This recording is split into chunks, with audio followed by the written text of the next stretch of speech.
como lo hemos nosotros aquí en Colón, la hemos tenido el día martes, donde se hacen la renovación y las promesas de los sacerdotes.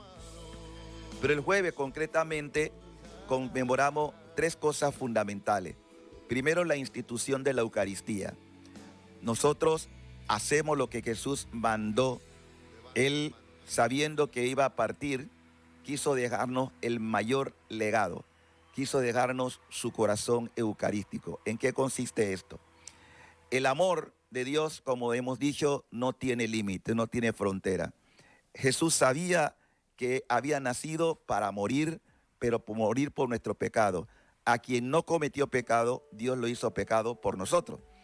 Y ese amor de Dios se va a manifestar en, primero, el anuncio de la buena nueva, preparando a los suyos y a los que le escuchan a que comprendan que Él no viene a abolir la ley ni los profetas, sino a darle plenitud.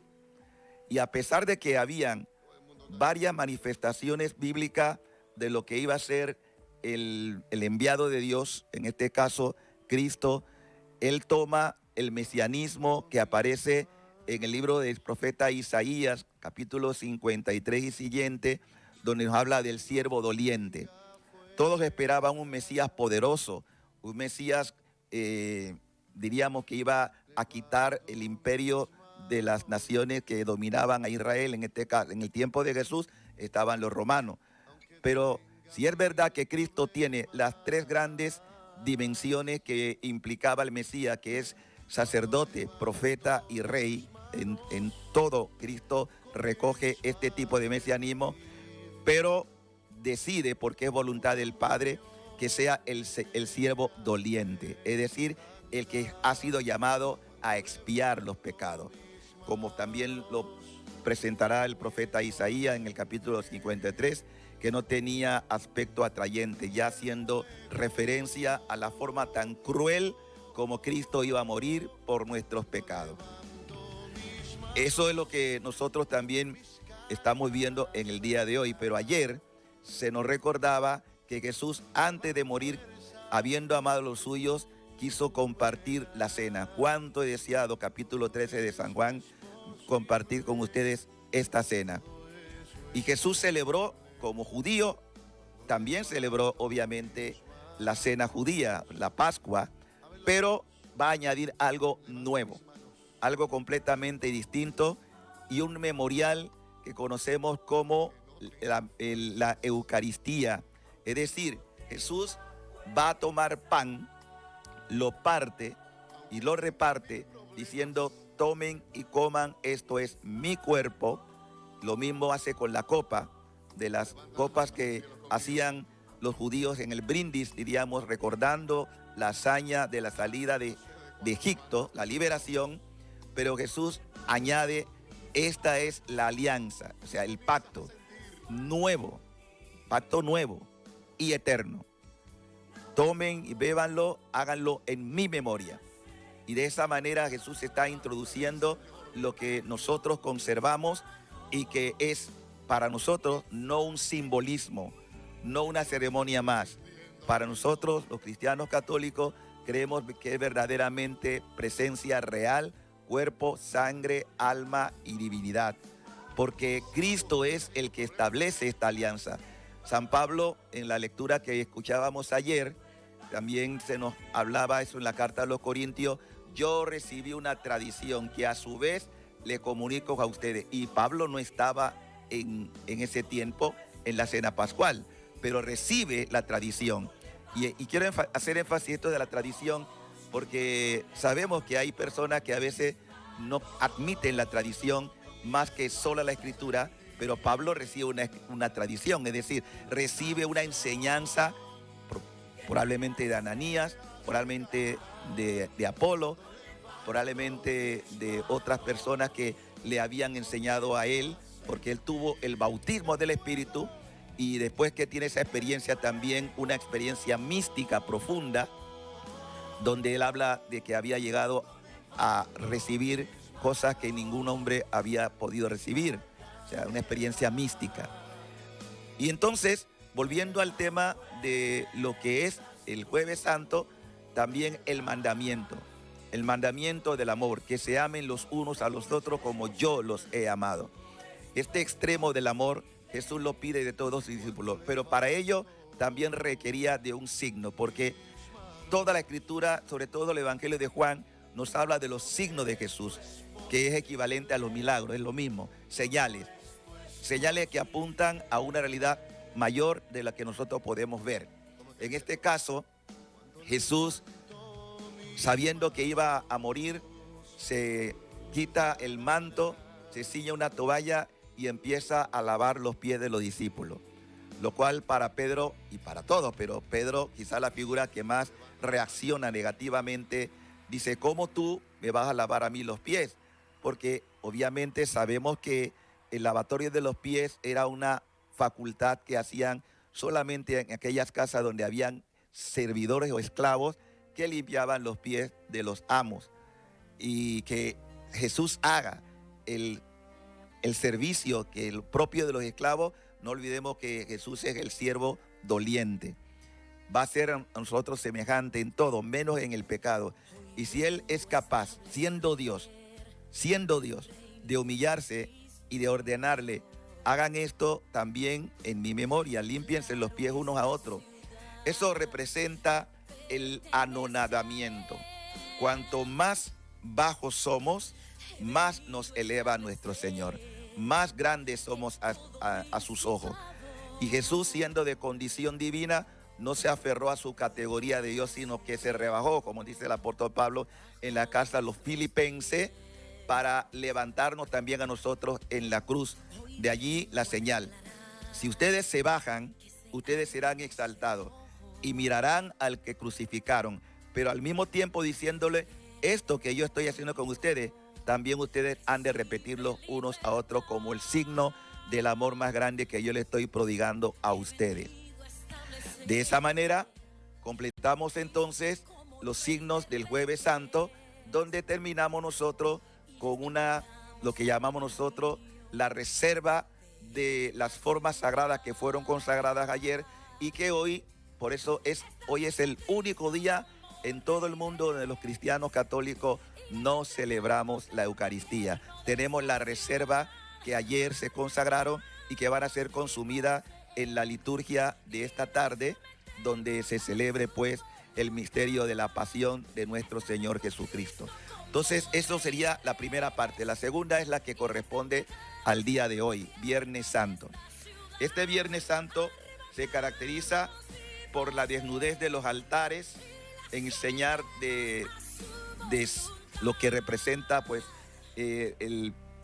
la muerte de nuestro Señor, y también el sacerdote y los ministros con la debida reverencia en el altar se postran rostro en tierra, señal de humildad, señal de anonadamiento, para manifestar también nuestra pequeñez y que también de alguna manera estamos crucificados con Cristo. En este día, como señalaba, se da la comunión a los que le han faltado o tengan necesidad de ir al servicio, que por cierto es importante que como cristianos católicos participemos de esta gran ceremonia que es la meditación. Por eso en muchos sitios, muchas parroquias, capillas, se hace el Vía Crucis, es acompañar a nuestro Señor y recordar el precio que tuvimos que pagar nosotros por nuestra indolencia, por nuestro pecado, por nuestra rebeldía, por nuestra soberbia, en fin, por todos los pecados. A eso vino Jesús, a liberarnos del pecado. De manera que es un día de recogimiento y saber el alto precio que Dios pagó por ti y por mí. Luego, terminado el día de hoy, pasamos a Sábado Santo, no Sábado de Gloria como algunos dicen, no es el Sábado de Gloria, es Sábado Santo porque todavía hasta la vigilia pascual que empieza ya después de las 7 de la noche, 6 o 7 de la noche, con la vigilia pascual cuando proclamamos nosotros la resurrección. Recuerden, también nosotros tenemos muchas herencias de los judíos, porque obviamente Jesús era judío, los apóstoles eran judíos, la Virgen María era judía. Entonces heredamos cosas que son valiosas, ¿no? Entonces el Sabbat, la importancia de celebrar el Sabbat, que empezaba el viernes en la tarde y culminaba el sábado en la tarde. Es lo que conocemos como el Sabbat. Ya entonces entramos en el primer día de la semana, por eso hablamos del primer día de la semana como señal de que Cristo resucitó el domingo. Y de esa forma, hoy el Vía Crucis, el recordar o meditar todo lo que padeció nuestro Señor por nuestros pecados. Mañana estaremos entonces en el Sábado Santo y en la noche, después de las 6, pasada la hora de las 7 de la noche en adelante, tendremos en todas las parroquias donde pues hay sacerdote la celebración de la vigilia pascual, donde recogemos una serie de textos del Antiguo Testamento y luego del Nuevo Testamento, donde se nos habla de la historia salvífica, pero que se corona con la muerte y la resurrección de Cristo. Como ya dirían los primeros cristianos, si Cristo no ha resucitado, vana nuestra fe y vana nuestra esperanza. Por lo cual, queridos hermanos, estamos en días que requiere de nosotros una meditación. No es un tiempo para la dispersión, no es un tiempo para el relajamiento, es un tiempo para la meditación, para acompañar a nuestro Señor y a nuestra Madre María en ese itinerario de su pasión. Yo quisiera compartir ahora, dentro de ese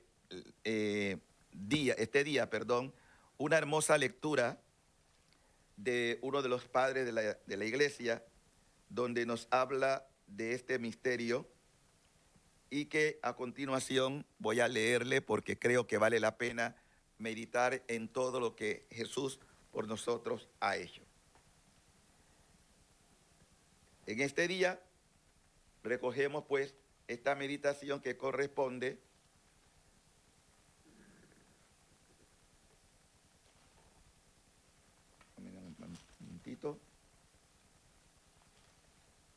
a uno de los padres de la iglesia y que esta mañana estuvimos también nosotros meditando porque es hermosísima la palabra del Señor y rica en enseñanza para todos nosotros. De San Crisóstomo, obispo.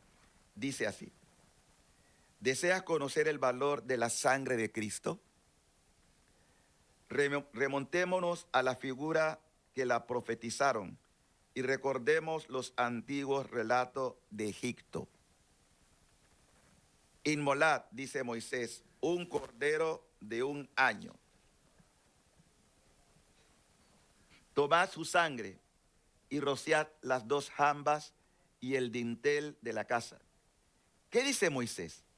La sangre de un cordero tradicional puede salvar a los hombres dotados de razón. Sin duda, responde Moisés. No porque se trate de sangre, sino porque en esta sangre se contiene una profecía de la sangre del Señor. Si hoy, pues, el enemigo, en lugar de ver las puertas rociadas con sangre simbólica, ve brillar en los labios de los fieles, puertas de los templos de Cristo, la sangre del verdadero Cordero, huirá todavía más lejos. ¿Desea descubrir aún por otro medio el valor de esta sangre? Mira de dónde brotó y cuál sea su fuente. Empezó a brotar de la misma cruz y su fuente fue el costado del Señor. Pues muerto ya el Señor, dice el Evangelio, uno de los soldados se acercó con la lanza, le traspasó el costado y al punto salió agua y sangre. Agua como símbolo del bautismo, sangre como figura de la Eucaristía. El soldado le traspasó el costado, abrió una brecha en el muro del templo santo y yo encuentro el tesoro escondido y me alegro con la riqueza hallada. Esto fue lo que ocurrió con el cordero. Los judíos sacrificaron el cordero y yo recibo el fruto del sacrificio. Del costado salió sangre y agua. No quiero, amado oyente, que pases con indiferencia ante tan gran misterio, pues me falta explicarte aún otra interpretación mística. He dicho que esta agua y esta sangre, gran símbolo del bautismo y de la Eucaristía, pues bien, con estos dos sacramentos se edifica la iglesia, con el agua de la regeneración y con la renovación del Espíritu Santo, es decir, con el bautismo y la Eucaristía, que han brotado ambos del costado de Jesús, se formó pues la iglesia, como del costado de Adán fue formado Eva. Por esta misma razón, afirma San Pablo, somos miembros de su cuerpo, formados de sus huesos, aludiendo con ello al costado de Cristo, pues del mismo modo que Dios formó a la mujer del costado de Adán, de igual manera Jesucristo nos dio el agua y la sangre, salido de su costado, para edificar la iglesia. Y de la misma manera que entonces Dios tomó la costilla de Adán mientras éste dormía, así también nos dio el agua y la sangre después que Cristo hubo muerto. Mirad de qué manera Cristo se ha unido a su esposa. Considerad con qué alimento la nutre. Con un mismo alimento hemos nacido y nos alimentamos. De la misma manera que la mujer se siente impulsada por su misma naturaleza a alimentar con su propia sangre y con su leche a aquel a quien ha dado a luz, así también Cristo alimenta siempre con su sangre a aquellos a quienes él mismo ha hecho renacer. Esta homilía corresponde a uno de los grandes santos de la iglesia, San Juan Crisóstomo. Pero hay algo más también que podemos nosotros añadir a este Viernes Santo, Viernes del dolor, de la pasión de nuestro Señor, y que lo vamos a ver en una de las tradiciones que la iglesia en los últimos años ha ido incorporando dentro del marco de lo que conocemos como el Viernes Santo. ¿Y de qué se trata? Se trata de una de las grandes devociones hermosísima, basado en lo que hemos escuchado, primero que tiene fundamento bíblico. Sabemos que el último zarpazo que recibió Cristo, ya muerto, fue la lanzada donde brotó sangre y agua. Y dice el Evangelio de Juan, el que lo vio da testimonio, y él sabe que su testimonio es de verdad o verdadero. Pero ¿qué implica ese costado abierto? Aquí hay toda una revelación. Dios quería sellar con la alianza, como ya Jesús, acuérdense que en la cena pascual Jesús tomó el pan y lo partió. Era un anticipo de que así como él partía ese pan, él se iba a partir por nosotros, es decir, se iba a entregar. Y al partirse él, o sea, quebrarse él por amor por nosotros, dice, tomen y coman. Y luego la copa, es decir, la sangre. Y de esa copa, dice, tomen y beban, esta es mi sangre, que será derramada por ustedes para el perdón de los pecados. Y Jesús, en su pasión, la que estamos conmemorando hoy, nos amó a tal extremo que nos selló, nos marcó. Ya no necesitamos nosotros poner la sangre simbólica de un animal en las puertas de la casa para que el ángel exterminador no nos toque. Hoy tenemos la sangre del Cordero que nos ha sellado, y el que está sellado por la sangre de Cristo tiene pertenencia a Cristo, por lo cual el enemigo no puede hacer nada que no esté en la voluntad de Dios, de aquel que ha confiado en Cristo, lo ha reconocido como su Señor, como su Salvador, como su Rey. Y por eso tenemos que ser sellados. Y ese sello lo recibimos dos veces. Primero, por la gracia del bautismo. Porque cuando somos bautizados, sumergidos en ese costado, volviendo a la simbología que usa la palabra de Dios y que hemos escuchado de San Juan Crisóstomo, esa agua que brotó del costado significa el bautismo, la nueva vida, que él mismo manda a sus discípulos, vayan por el mundo, bauticen, anuncien la buena nueva. A los que crean, estas son estas señales que van a ustedes manifestar. Es decir, vamos a pasar a ser hijos de Dios. Y si somos hijos de Dios, también vamos a ser herederos, coherederos con Cristo. Vamos a tener la misma herencia, lo cual significa la buena nueva, que no hemos sido llamados a que nadie se condene, que nadie se pierda, sino que cambie su vida. Dios quiere sellarte con la sangre del Cordero. Dios quiere hacer de ti una criatura nueva. Dios quiere marcarte con su sangre. Esa es la sangre que brotó del costado abierto de Cristo. Y dije que en estos últimos años, y le agradecemos mucho a San Juan Pablo II, el Papa de la Divina Misericordia, porque en su nación, Polonia, hubo una de las grandes profetas de estos últimos tiempos, llamada Santa Faustina Kowalska. Esta santa, ustedes pueden consultar hoy en las redes sociales, hay mucho sobre ella. Santa Faustina Kowalska recibe toda una revelación y compone un diario conocido como el Diario de la Divina Misericordia. ¿De qué trata ese diario? Ese diario son coloquios que Jesús tuvo con ella a lo largo de su vida. Murió a temprana edad, siendo religiosa, y ella, el Señor le pide que quería establecer una fiesta el Viernes Santo, lo cual resulta muy interesante.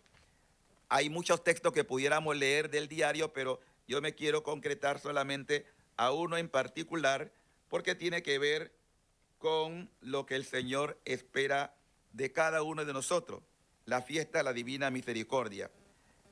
Le dice el Señor en uno de los numerales 49, cuando le dijo al confesor, recibí como respuesta que vamos a ver antes lo que es la imagen de la Divina Misericordia. Creo que todos ustedes habrán tenido alguna vez la oportunidad de ver esta imagen hermosa de Jesús bendiciendo su costado abierto, y salen dos rayos, uno blanco, uno rojo, simbolizando el agua y la sangre. Y le dice el Señor a ella, pinta una imagen según el modelo que ves y firma, Jesús, en ti confío. Deseo que esta imagen sea venerada primero en su capilla, en el mundo entero. En el mundo entero. ¿Por qué? Porque es la fuente de misericordia. Y no es una imagen solo por imagen, sino lo que representa la fuente de gracia que ya hemos leído en el Evangelio, porque algunos dirán, bueno, yo no soy devoto de imágenes, yo no creo en las imágenes, pero cuando Dios da una señal, un signo, no olvidemos que en la Biblia hay muchos signos. El mismo Señor manda a construir el arca de la alianza con símbolos que representan una realidad trascendente. No podemos quedarnos en las imágenes. Las imágenes tienen que trascender. Y ella recibe esta llamada para que en esa trascendencia no olvidemos que del costado de Cristo, como se lee en el Evangelio, brotó sangre y agua. Y como Juan los dice, el que lo vio, él da testimonio de esto. ¿Qué le pide Jesús a Santa Faustina? Le pide, deseo que esta imagen pues sea venerada al mundo. Prometo que el alma que venere esta imagen no perecerá. También prometo que ya aquí en la tierra, la victoria sobre los enemigos y sobre todo a la hora de la muerte, las 3 de la tarde, yo mismo la defenderé como mi gloria. De hecho, hoy Viernes Santo, también nosotros iniciamos la fiesta de la Divina Misericordia, que culmina el próximo domingo, porque Jesús no quiso que se quitara el Viernes Santo. No, eso sería una herejía. El Señor no va a ir en contra de lo que ya estableció. Lo que viene es ampliar más. Lo que quiere es que nosotros comprendamos ese exceso de amor que viene por los pecadores. Al Señor no le importa que tú hayas sido un adúltero, un fornicario, un narcotraficante, un asesino, con tal de que tengas la voluntad de decir: Señor, reconozco mi culpa y mi pecado, contra ti pequé. Y todo pecador tiene la posibilidad de poder entrar en la gloria de Dios si cambia su vida, si cambia sus actitudes, porque Dios vino por el pecador. Y ustedes deben sentirse agradecidos con el Señor, porque el amor de Dios no tiene frontera. Y es así que el Señor pide que hoy se inicie la novena a la Divina Misericordia. Cosa que como católicos no es que estemos obligados, pero sí se sugiere. Ya los papas de estos últimos años lo han estado promoviendo. Estoy hablando de San Juan Pablo II, que fue el primero que estableció la fiesta de la Divina Misericordia. Posteriormente el Papa Benedicto y actualmente también el Papa Francisco nos invitan a que podamos vivir este manantial de agua viva. ¿Qué le dice el Señor a Santa Faustina? Varias cosas que vamos a compartir. Más adelante le dice: mi imagen está en tu alma. Deseo que haya una fiesta de la misericordia, para que vean que no es el Papa, es Jesús que pidió que se estableciera la fiesta de la misericordia. Quiero que esta imagen que pintarás con el pincel sea bendecida con solemnidad el primer domingo después de Pascua. O sea, el próximo domingo, no este, sino el domingo después de Pascua, es la gran fiesta de la Divina Misericordia. Después de la Pascua de Resurrección, ese domingo debe ser la fiesta de la Divina Misericordia. Deseo que los sacerdotes proclamen esta gran misericordia que tengo a las almas pecadoras. Que el pecador, atención, noticia de última hora, que el pecador no tenga miedo de acceder a mí. Me queman las llamas de mi misericordia. Deseo derramarla sobre toda la humanidad. Por eso estamos hablando que este es el gran tiempo de la misericordia. Y también el Señor le recuerda a Santa Faustina que después de este tiempo, Dios va a pasar de la misericordia al tiempo de la justicia. Y si no nos beneficiamos de la misericordia, es decir, volviendo al cambio, recuerden que el mensaje central del Evangelio es una llamada a la conversión. Hay gente que dice: no, yo voy a hacer con mi vida lo que me da la gana, yo no tengo que darle cuenta a nadie. Hermano, recuerda que tenemos una sola alma. Si esa alma se pierde, no se recobrará. Quiero recordarte que existe la condenación eterna. Dios no nos creó para que fuéramos condenados. Nadie nace con un cintillo en la frente diciendo: te condenarás. No, no, no. La condenación es un acto libre de mi voluntad. ¿Y saben por qué se condena a la gente? Porque no quiere hacer la voluntad de Dios, sino su propia voluntad. Jesús nos enseñó que para estar grato a los ojos de Dios, y nos enseñó a todos, no solamente a los cristianos, a todos, que lo más perfecto de las criaturas es aprender a negar mi voluntad para hacer la voluntad de Dios. Cuando usted y yo rezamos el Padre Nuestro, ¿qué decimos? Hágase tu voluntad. ¿Dónde? Aquí, en la tierra como en el cielo. Los que caminan haciendo la voluntad de Dios son gratos a sus ojos. Y Dios nos invita a esta llamada. Por eso hay tanto fracaso.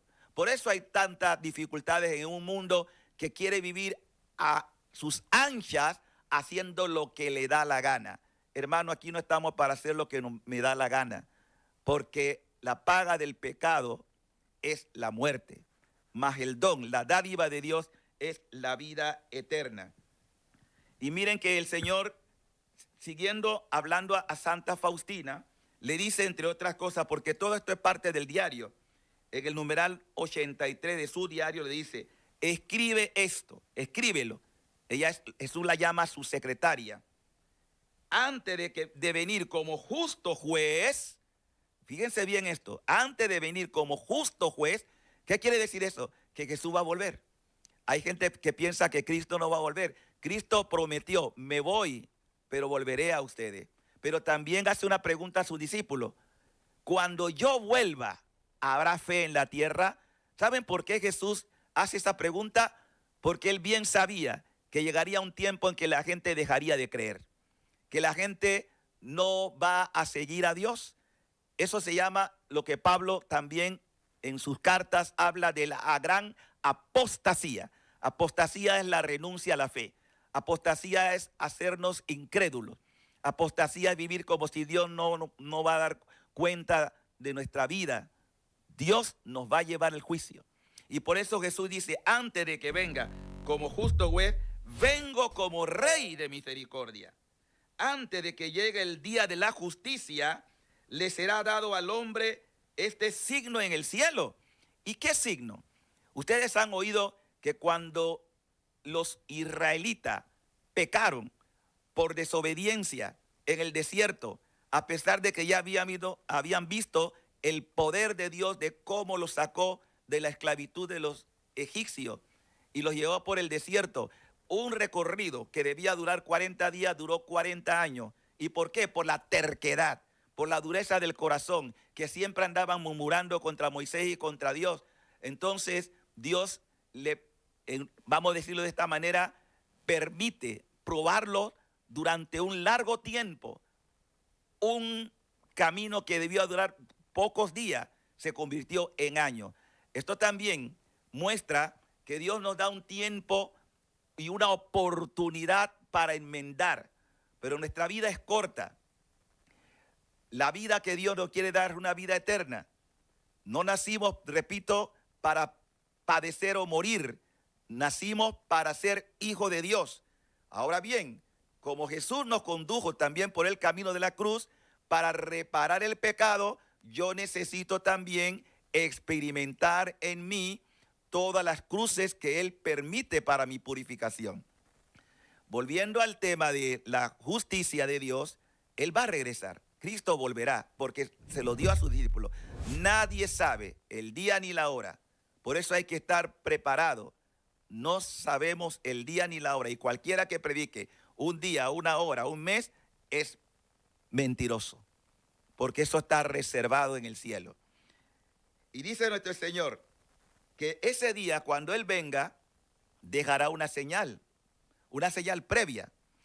Así como Moisés levantó la serpiente de bronce, interesante, una imagen, y al que veía esa imagen, dice, se curaba por aquellos que habían sido mordidos por la serpiente, quien veía esa imagen, se curaban.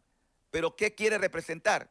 Quiere representar que Dios quería, así como habían sido ellos por el pecado, y recuerden que Satanás es símbolo del pecado también, que sedujo a nuestros primeros padres. Ahora esa serpiente simbólica que levantó Moisés, mirarla significaba volver a tener la vida, pero era una profecía hacia futuro de alguien como Jesús se lo dijo a Nicodemo, capítulo 3, ahí pueden leerlo, cuando el Hijo del Hombre se ha levantado en lo alto. ¿Qué significaba eso? En la crucifixión, levantado en lo alto, atraería a todos hacia sí. De eso habla. Por lo cual creemos nosotros que habrá un día en que esa señal será vista por todos los hombres y se golpearán el pecho y lamentarán no haber conocido a tiempo a Dios. Y dice nuestro Señor, se apagará toda la luz en el cielo y habrá una gran oscuridad en toda la tierra. Entonces en el cielo aparecerá el signo de la cruz. Aparecerá el signo de la cruz. Una profecía que el Señor le da a Santa Faustina. Y de los orificios, es decir, las heridas, de los orificios donde fueron clavadas las manos y los pies del Salvador, cosa que estamos conmemorando hoy, donde fueron clavadas los pies del Salvador, saldrán grandes luces que durarán algún tiempo, iluminarán la tierra. No solamente este país, toda la humanidad lo va a ver. Eso sucederá poco tiempo antes del último día. Quisiera también decirle qué es lo que siente Jesús hoy en este día de manera muy particular, porque también se lo reveló a Santa Faustina. En el numeral 1074 del diario que ella escribió, le dice, cuando fui a la adoración, ella está hablando primero, Faustina, de lo que el Señor le quería revelar, escuché esta palabra, hija. mi amada, apunta estas palabras. Mi corazón ha descansado hoy en este convento. Habla al mundo de mi misericordia, de mi amor. Me queman las llamas de la misericordia. Esa expresión, ustedes recuerdan que Jesús dijo también, he venido a traer fuego a la tierra. El fuego es símbolo del Espíritu Santo, fuego de amor. Es tanta la gracia amorosa que tiene Jesús para repartir que él siente que se incendia de amor. Y le dice, deseo derramar sobre las almas de los hombres, o sea, lo que él es, quiere dártelo a ti que me estás escuchando. Dios quiere encenderte en el fuego de su amor. Oh, qué dolor me dan cuando no quieren aceptarlo. El gran sufrimiento de Cristo hoy es el rechazo de la humanidad. El gran dolor de Cristo es la indiferencia de los hombres. El gran dolor de Cristo es que no confíen en su misericordia. Jesús dice en otro apartado que aunque el alma esté lo más podrida, como un cadáver en putrefacción, tiene todavía oportunidad de resucitar. Es decir, así como hizo con Lázaro, que llevaba 4 días en el sepulcro, Cristo lo sacó del sepulcro, pero no lo llamaba solamente a la vida física en el sentido de que volvió a resucitar, sino nos estaba hablando de que Él es el Señor de la vida y de la muerte, y que nos llama a la vida, no a la muerte. Tú no naciste para ser condenado ni para morir. Nosotros mismos, el rechazo de Dios es lo que nos lleva a la muerte. El no creer en su palabra. Y le sigue diciendo en el diario, hija mía, haz lo que esté en tu poder para difundir la devoción de mi misericordia. Yo supliré lo que te falta. Dile a la humanidad, no solamente a Polonia, de donde ella era, que se abrace a mi corazón misericordioso y yo le llenaré de paz. Di, hija mía, que soy el amor y la misericordia mismo. Cuando un alma se acerca a mí con confianza, la colmo con tal abundancia de gracia que ella no puede contenerla en sí misma, sino que las irradia sobre las almas. Miren, yo leo esto y no puedo, hasta que estoy sudando, aparte del café que me estoy tomando, pero estoy sudando de esa fuerza del amor de Dios, porque es fuerza de Dios. Dios te quiere abrazar con su misericordia. Deja que te toque, deja que te ame, deja que ese espíritu descienda sobre ti y ríndete a Él. Hoy es un día para que tú te pongas de rodillas y digas, Señor, reconozco mi culpa y mi pecado, contra ti solo pequé, cometí la maldad que aborrece, en la sentencia tendrás razón y en el juicio brillará tu rectitud. Dios vino, y no me cansaré de decirlo, porque yo sé que aquí en Portobelo Estéreo hay mucha gente que me está escuchando y yo sé que están en situación de pecado, pero te quiero dar la mejor noticia. La mejor noticia es que Dios lo único que quiere de ti es que reconozca tu culpa, que te doblegues ante Él y que diga, por encima de mí, Señor, estás tú, nadie más, tú. Por eso me humillo ante tu presencia. Miren, el rey David, yo creo que uno de los personajes de la Biblia más representativo de lo que es un arrepentimiento es el rey David. Un hombre que cometió toda clase de pecado. Un hombre que fue adúltero. Un hombre que fue culpable de la muerte de uno de sus generales. Sin embargo, ¿qué pasó? Dios lo confrontó con su palabra. Por eso, si escuchas su voz, dice la Escritura, si escuchas mi voz, no endurezca tu corazón. Y el Señor tenía sentencia sobre David y manda al profeta para que le hable. Cuando David se dio cuenta, pensando que a la parábola que le cuenta el profeta, que ese hombre que había cometido esa injusticia debería morir. Y el profeta Natán le dice, ese hombre eres tú. Yo te estoy hablando de ti mismo. Dice la Escritura que David se rasgó la vestidura, se tiró al suelo e hizo penitencia. Eso es lo propio de este día y de todos los días cuando uno tiene la capacidad de decir, eso es conmigo. Yo merezco las penas del infierno. Yo merezco la condenación, pero Dios no quiere eso para mí. Entonces, David reconoció su culpa y su pecado. Y ese famoso Salmo 50-51, donde él narra su experiencia. Contra ti solo pequé, Señor. Cometí la maldad que tú aborreces. Y eso vale para ti y para mí, porque la palabra de Dios hay que encarnarla. Cada uno tiene que decir, me está hablando Dios a mí. Y para que no seamos sordos. Y por eso es un prototipo de lo que debe ser todo ser humano. No justifique tu maldad.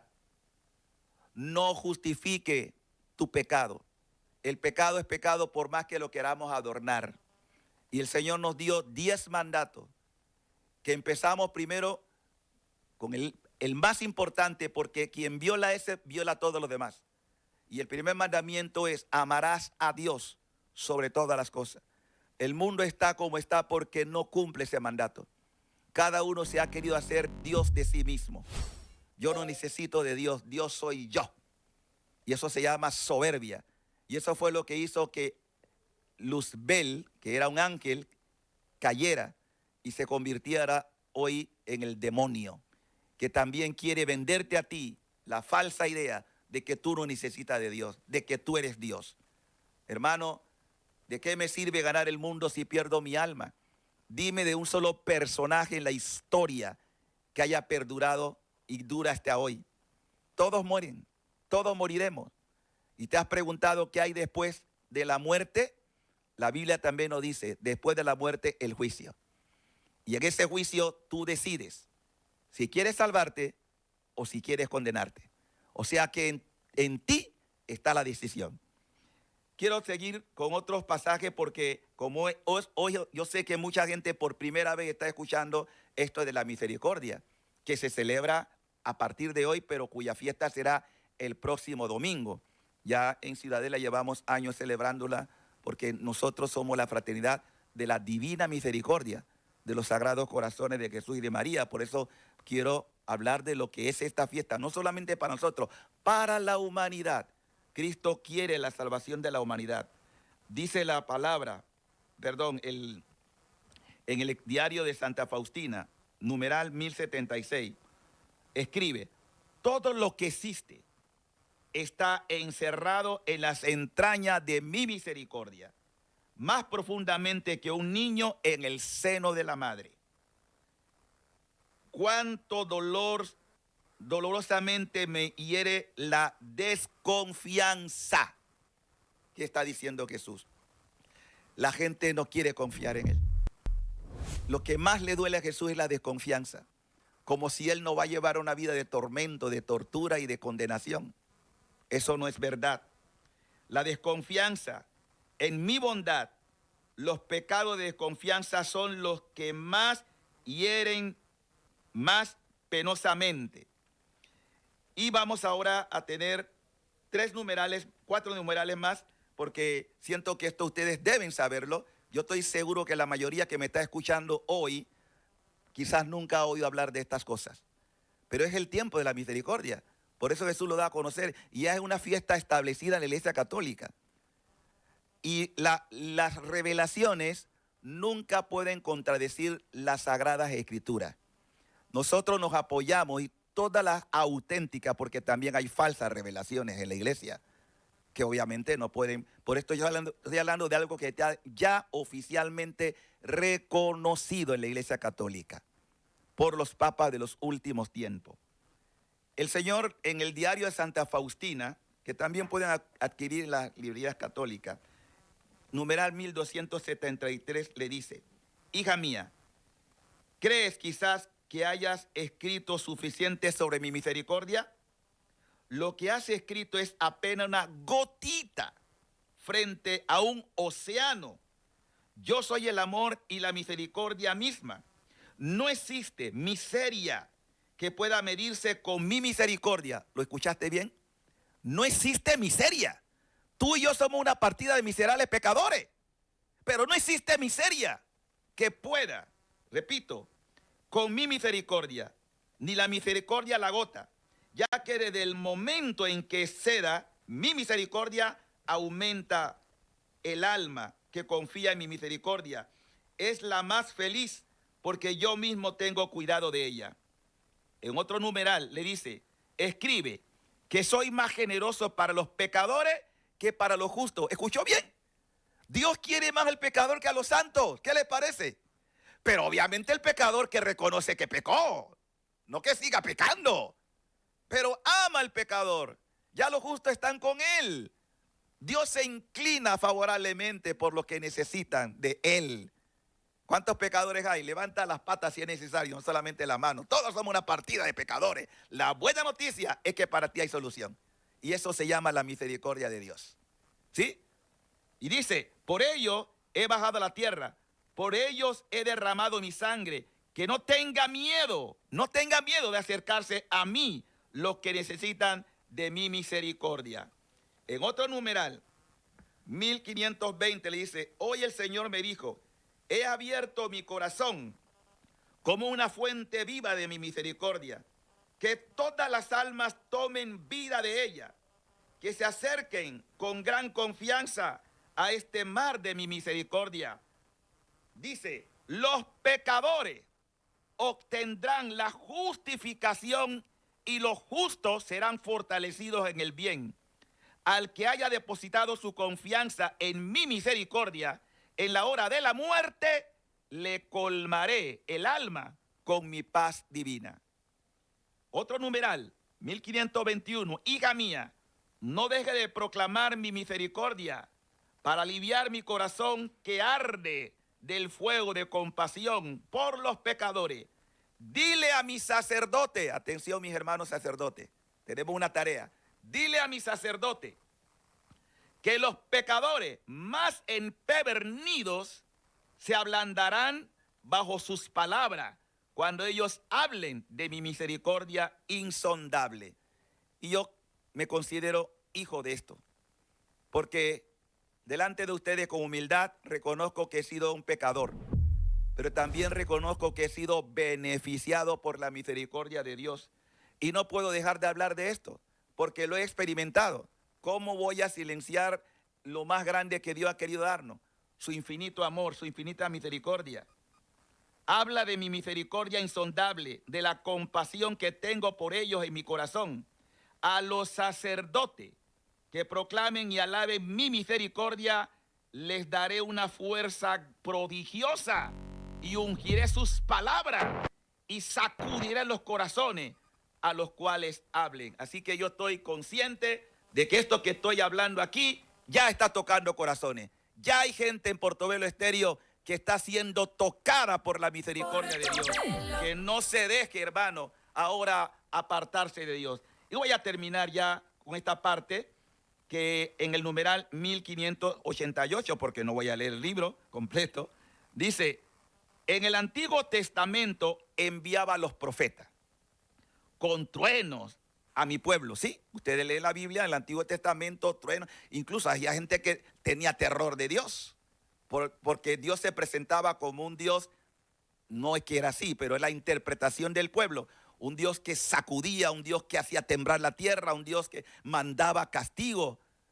Pero era una pedagogía, era un proceso. Y el Señor le dice aquí a Faustina, hoy te envío a ti, a toda la humanidad, con mi misericordia. No quiero castigar a la humanidad doliente. Mira lo que está pasando en nuestro mundo. Estamos a punto de entrar en una tercera guerra mundial. Todos sabemos que la situación que está viviendo Ucrania, Rusia, con toda la OTAN ahí metida, y ahora la situación de China.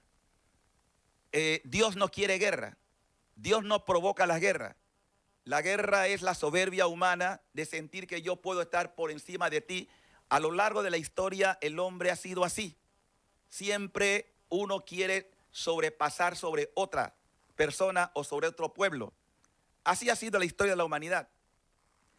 Cuando Jesús viene, los discípulos pensaban que también él iba a formar un ejército para combatir con los romanos. Por eso que algunos se decepcionaron, entre ellos Judas, porque no podía entender cómo vamos a quitar el imperio de los romanos siendo pacífico. No entendía. Es que Jesús no vino solamente por los judíos. Jesús vino por toda la humanidad, pero quería mostrarnos el camino para verdaderamente vencer. Y el camino, no olviden que nosotros estamos luchando en 3 frentes.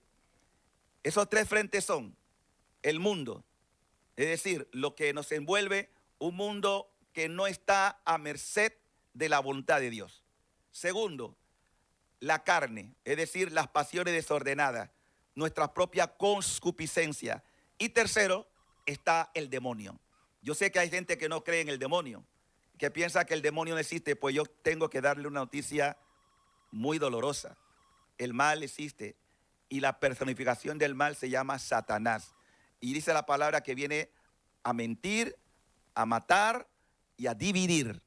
Esas son las 3 acciones del maligno: destrucción, división y mentir. Por eso hay tanta gente embaucada en esto. Y hablo de la guerra porque quiero hacer un resumen histórico de 2 acontecimientos importantes, porque cuando Jesús moría, Jesús nos dio a su madre, aunque hay algunos que no aceptan a María. Lo que no entiendo, cómo tú puedes hablar de Jesús y negar a su mamá. Lo digo con dolor, porque María jamás viene a suplantar a su hijo, sino a darle el lugar que se merece. Miren, los 2 grandes momentos en el Evangelio de San Juan nos habla de María.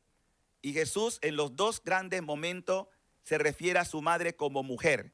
¿Pero por qué? No porque no la llamara mamá, porque era realmente inconcebible que en la cultura hebrea no se reconozca a la madre como madre. Jesús, cuando alude, o Juan pone la expresión mujer, está hablando de Eva. Así como Pablo dirá que Jesús es el nuevo Adán, nosotros podemos decir María es la nueva Eva. Y al pie de la cruz, capítulo 19 de San Juan, escuchamos que cuando Jesús estaba padeciendo, iba a morir, hizo su testamento. Y el testamento es el siguiente: mira a la madre. Así dice Juan, mira a la madre, es decir, a la mamá. Y luego le dice, mujer, si quieren interpretarlo de manera realmente profética, Eva. Mira a la madre, a Eva, la nueva Eva, y le dice, mujer, ahí tienes a tu hijo. Y miraba al discípulo amado, que también es profético esto. No es la figura exclusiva de Juan, sino que todos los que amamos a Jesús, Juan no es el único que ama a Jesús, todos los que aman a Jesús también son hijos de Dios y por lo tanto hijo de María. Porque el texto dice, he ahí a tu madre. Y de aquel momento el discípulo la acoge y se convierte en hijo también de María. Dios nos dio a una madre. No estamos huérfanos en el mundo. Y Dios desea que también acojamos a la madre. El primer capítulo, el primer milagro, el primer signo que hace Jesús fue en una boda, es decir, en una familia. Y ustedes se preguntarán por qué. Porque todo es sabio en la voluntad divina. Dios sabía que la primera pareja fue presa del pecado por desobediencia. Pues Jesús, el primer milagro que hace, lo hace en medio de una pareja, es decir, en una familia, porque iba a reconstruir la familia. Y en ese momento faltó el vino, es decir, sinónimo de la gracia. Faltaba la gracia. Ustedes acuérdense que cuando Adán y Eva pecan, dice que se dieron cuenta que estaban desnudos. Pero esta desnudez no significa físicamente, perdone la expresión, estar en pelota. Estaban sin ropa. No. La verdadera desnudez significa no tener la gracia de Dios. Eso es estar desnudo. Eso es no tener la gracia, la bendición del Señor, porque rompieron. Por eso dice el texto que se fueron a esconder. Si antes podían estar sin ningún problema cuando Dios lo visitaba en la tarde, ¿por qué ahora se van a esconder? Porque perdieron la gracia, perdieron la santidad que originalmente Dios le había concedido. ¿Y qué dice la Escritura? Dice la Escritura que en ese momento Jesús, el Verbo no se había encarnado, pero ya existía. Sabemos que Cristo siempre ha existido como palabra y el Verbo se hizo carne. Pero antes, para que ustedes tengan una idea de esto, dice la Escritura que el Señor sentencia a sentencia a Adán, a Eva y sentencia al demonio. Pero la sentencia del demonio, atención, es la siguiente: pondré enemistad entre ti y la mujer. Atención, la expresión mujer. No dice Eva, no dice Eva, dice mujer. Pondré enemistad entre ti y la mujer. ¿De qué mujer está hablando si ya Eva metió la pata? Está hablando de una nueva Eva. Está hablando de una mujer, una nueva madre. Y le dice, ella te pisará tu cabeza con su talón. Es decir, ella te va a vencer a ti. Ella te va a vencer. Y por eso, esa nueva Eva, esa nueva mujer, que es María, que está al pie de la cruz, porque así como por un árbol nos vino la condenación, por otro árbol, el árbol de la cruz, nos viene la redención, la salvación. Y por eso Jesús dicta su testamento allí, como diciendo, acójanla. Miren que cuando uno va recibiendo todas las revelaciones marianas, las auténticas, que la iglesia ha reconocido, una de las más hermosas es Nuestra Señora de Guadalupe. Cuando la Virgen se apareció a San Juan Diego estaba muy preocupado por la salud de su tío Bernardino. Pero dice la Escritura, los relatos de lo que es el relato de la aparición de la Virgen, que Juan Diego estaba muy preocupado y la Virgen tiene que decirle un día, mira, no estoy yo aquí, que soy ¿qué? ¿Tu madre? Así se lo dice. Y así aparece en el relato auténtico de la Virgen de Guadalupe, Nuestra Señora. ¿Y cómo aparece Nuestra Señora de Guadalupe? ¿Alguna vez usted se ha puesto a recoger cada simbología de esa aparición de la Madre, que es una de las más grandes que tenemos en la iglesia? Dice que está pisando una serpiente debajo de una luz, debajo de la media luna, está pisando, vestida de sol. Por eso es la mujer vestida de sol que aparece en Apocalipsis capítulo 12. La mujer vestida de sol que vence al maligno. Y por eso, en este tiempo de gracia, tenemos que también volver nuestros ojos y atención a la presencia de la Madre, que dijo en Caná de Galilea, ella no se anuncia a ella, anuncia a su hijo. Hagan, capítulo 2, lo que Él les diga. Hagan lo que Él manda. Y lo sigue diciendo hoy. Obedezcan a Jesús, es decir, crean en la palabra. Porque la Madre no viene a reemplazar la palabra de su hijo. Viene a darle cumplimiento, primero en ella, pero enseñándonos a nosotros a que nos volvamos a la palabra de su hijo. Y también en ese marco, nosotros tenemos la última aparición que quiero hablar y quiero hacer la observación. Ningún cristiano ni católico está obligado a creer en esto. Esto no es dogma de fe, pero la iglesia tampoco lo rechaza, porque sirve para nuestro aumento de la fe al que quiere. Y la última aparición de estos últimos años, acabamos de cumplir 105 años de ella, es Nuestra Señora de Fátima. ¿Y por qué hablo de esto? Porque tiene que ver mucho con la historia presente. Nuestra Señora de Fátima apareció en el año 1917. Antes de esa aparición, la Virgen, antes de que se diera, Dios mandó el ángel de Portugal. El ángel, porque cada país tiene un ángel que lo protege. Nosotros los panameños tenemos uno, aunque no lo conozcamos y aunque nunca lo invoquemos. Pero nadie se refiere al ángel de Panamá. Deberíamos pedir la protección del ángel de Panamá. Ahora que estamos sintiendo temblores y todo lo demás, ángel de Panamá, cada país tiene su ángel. Y dice la historia de Fátima que el ángel le entrega dos cosas fundamentales a los niños. La presencia real de Jesús en la Eucaristía. Y le dice, oh Dios, dos oraciones, oh Dios, yo creo, adoro, espero y te amo. Pido perdón por los que no creen, no adoran, no esperan y no te aman. Y la otra oración que solemos hacerla cuando hacemos el Santo Rosario es Santísima Trinidad, Padre, Hijo y Espíritu Santo. Os adoro profundamente. y ofrezco el preciosísimo cuerpo, sangre, alma y divinidad de tu amadísimo Hijo, nuestro Señor Jesucristo, presente en todos los sagrarios de la tierra, en reparación de los ultrajes, sacrilegios, desprecios e indiferencia con que Él es ofendido.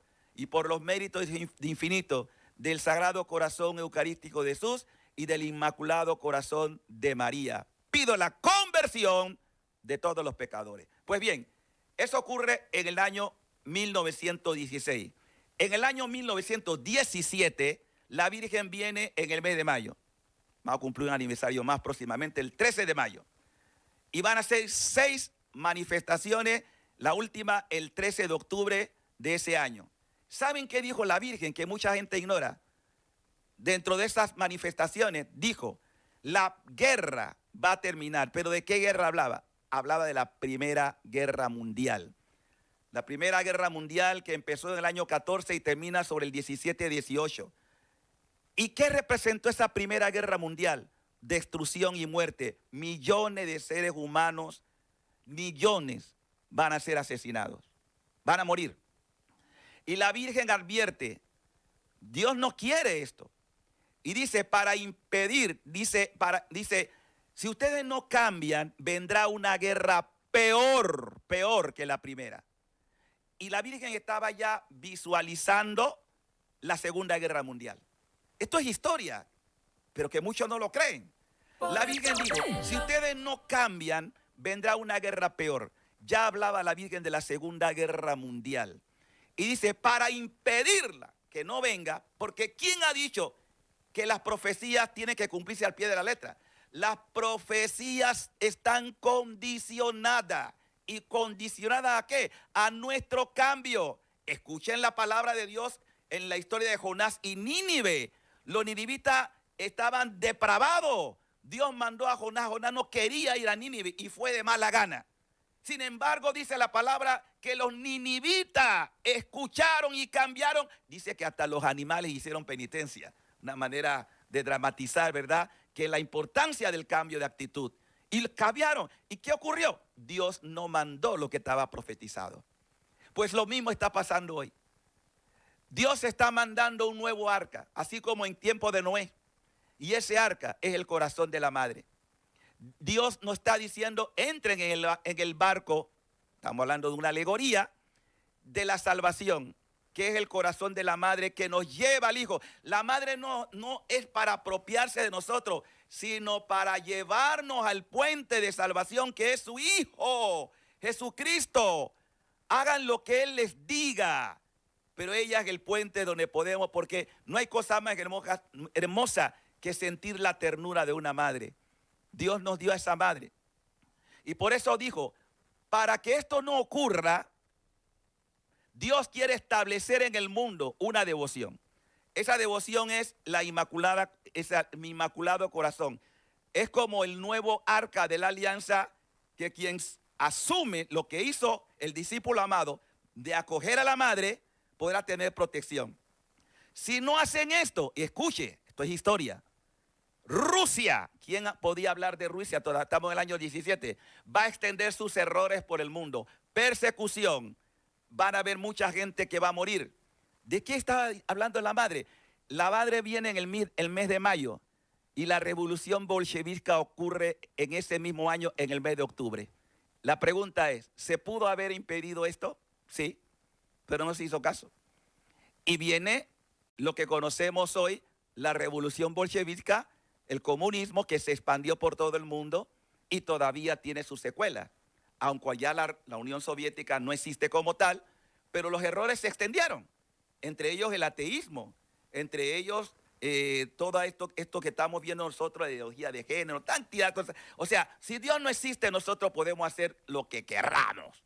No hay Dios que nos pida cuenta. Vamos a hacer de este mundo lo que nos dé la gana porque Dios no existe. El famoso manifiesto de la ideología, ¿verdad?